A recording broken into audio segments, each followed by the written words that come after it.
Hello everyone, আসসালামু আলাইকুম সবাইকে। কি অবস্থা সকলের? আশা করি সকলে ভালো আছেন। আমি অনেক ভালো আছি। তো আজকে দেখাবো আমাদের লিচু বাগানে কিভাবে পানি দেওয়া হয়।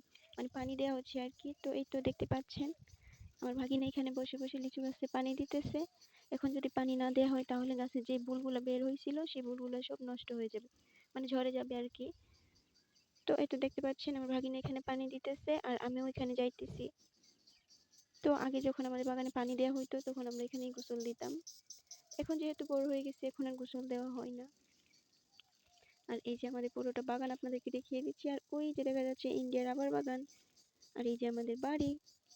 এই যে দেখতে পাচ্ছেন এখন আমি এখানে পাটা ধুয়ে নিব। আর মোটরের পানি কিন্তু অনেক ঠান্ডা হয়। আর এখানে কিন্তু পানি দেওয়া হচ্ছে আমার আমার মায়ের চাচাতো ভাইয়ের বাড়ি থেকে। মানে চাচাতো ভাইয়ের মোটর থেকে আর কি। আমাদের মোটরে আসলে সুইচ বল সেট করা হয় না, সেই জন্য পানি দেওয়া হয় না। মানে পানি দেওয়া যায় না আর কি। আর আমি কিন্তু ভিডিওতে ভয়েস দিতেছি ইন্ডিয়ার রাবার বাগানে বসে বসে। এখন কিন্তু চারিদিকে পাখির ডাক শোনা যাচ্ছে। আর মানে বাগানে তো অনেক বাতাস, সেই বাতাসের শব্দও হয়তো উঠতে পারে ভয়েসের মধ্যে।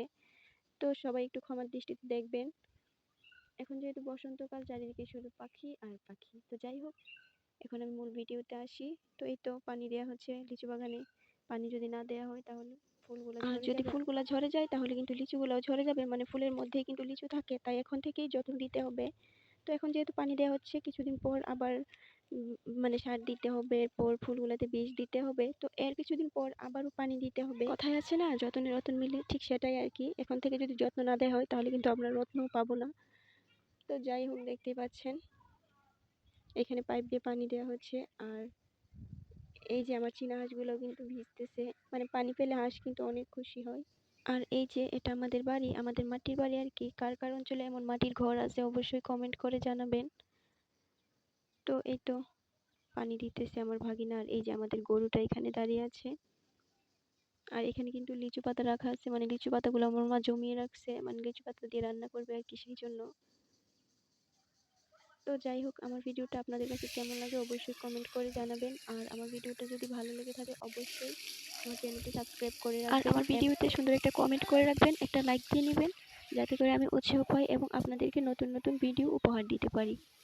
তো এই তো এখানে পানি দিতেছে আর আমি ভিডিও নিয়ে বিজি। এই যে দেখতে পাচ্ছেন আমি বাগানে হাঁটতেছি।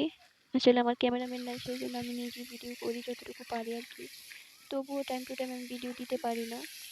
আর এই যে দেখতে পাচ্ছেন গাছের ফুলগুলো, এখন কিন্তু ফুলের মধ্যে মৌমাছি আসে, মানে মধু সংরক্ষণ করার জন্য মৌমাছি কিন্তু আসে। তারা এসে মধু সংরক্ষণ করে নিয়ে যায়। তো যাই হোক, আপনাদের কাছে ভিডিওটি কেমন লাগছে অবশ্যই কমেন্ট করে জানাবেন। এই তো দেখতে পাচ্ছেন অনেকগুলো ফুল, কিন্তু এবার কিন্তু আমাদের বাগানে সবগুলা গাছেই ফুল আসছে। ঝড় তুফানে অনেক লিচু ঝরে যাবে, ফুল পড়ে যাবে, এই আর কি। তো যাই রিজিকে আসছে সেটাই থাকবে আর কি, আল্লাহ যা রিজিকে রাখে আমাদের। আর এখন কিন্তু আমাদের লিচু বাগানে অনেক ধরনের পশু পাখি আসবে, মানে মধু খেতে আর কি। এখন যেহেতু বসন্তকাল, চারিদিকে পশু পাখির ডাক, সকালবেলা পাখি ডাকে ঘুম ভাঙে।